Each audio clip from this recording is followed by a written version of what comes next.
నువ్వు అంతట నీతివంతుడువా? నీతిగల భారత జాతిలో భాగస్థుణ్ణి.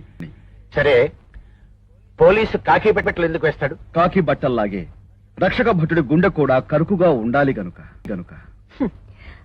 పోలీస్ స్టేషన్ కి ఎరుపు రంగు వేస్తారు. ఎరుపు రంగు రక్తానిది.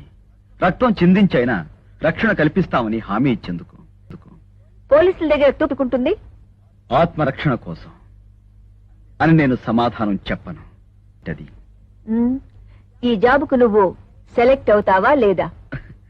దీనికి సమాధానం నా మేధస్సును బట్టి లేదు, మీ అంతరంగాన్ని బట్టి ఉంది. మీరు అవినీతిని ఆశ్రయిస్తే నా అప్లికేషన్ చెత్తబుట్టును ఆశ్రయిస్తుంది. మీరు నీతిని కోరుకుంటే నా జీవితం పోలీస్ డిపార్ట్మెంట్ కి అంకితం అవుతుంది. ఉగ్రవాదం బర్త్డే రోజే పోలీస్ జీవితానికి డెత్ డే మొదలయ్యింది. ఆత్మకు రక్షణ లేదని తెలిసి కూడా కేవలం ఎదుటివాణ్ణి బెదిరించడానికే పరిమితమైన పర్మిట్ అది.